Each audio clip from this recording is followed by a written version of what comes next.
something when you look back at your freshman year, if there was something that you saw that said, man, I can be so much better at this, what would that have been? Going back, when you watch film from like freshman camp, I was like, dang, I stink. Like, I was not good. And when you look at it now, it's like my whole game's improved, my footwork, my routes, just adjusting to college. It just takes time. And looking back at camp this time last year, it was a completely different person. No comparison at all. What do you think was the biggest shock or the biggest adjustment that came with that to where you maybe seemed or felt unprepared? It's probably just the speed of the game, size of the players.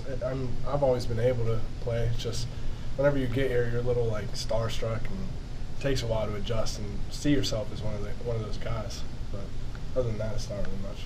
Was the Miami game one of those, maybe the game where you knew, okay?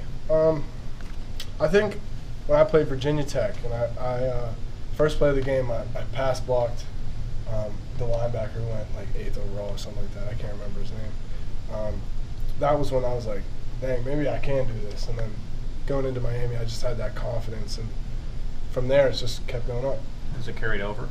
Absolutely, yeah. Right now I feel great. I feel like we could compete with anybody, beat anybody, and we break on ACC championship every day for a reason.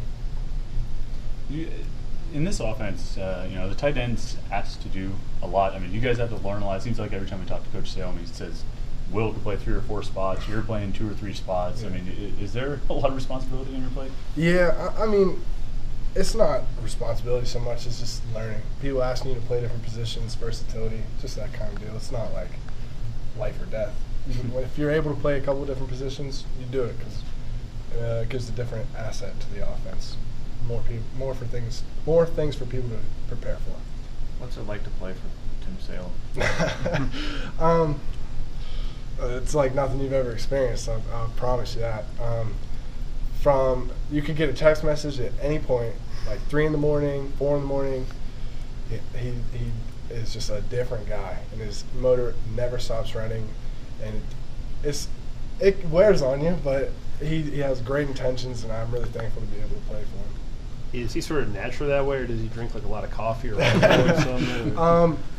Well, he's naturally like that, but he drinks a lot of Mountain Dew. He'll crack it in his office because he has a little fridge in there. He'll crack it and put it back in his fridge, and then he'll leave for the night, come back and drink it in the morning because he doesn't like the foam or whatever comes out when you open it.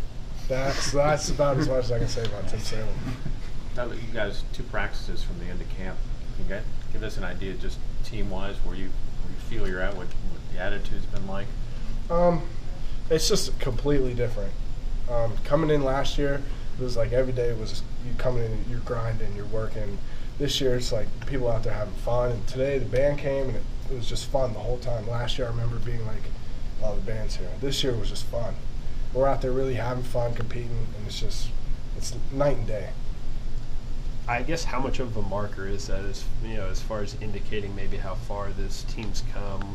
Is it sort of a sign that you guys aren't laboring through stuff as much and you're more prepared or more refined than you were a year ago? I think it has to do with all of that. I think it's new leadership. Nothing against those seniors from last year because I loved all of them, especially the tight ends that aren't here anymore. But this season, it's just new guys, new blood, and a different mentality. And it just seems to be a lot more lighthearted while also getting your job done and really taking it to heart and having pride in what you do.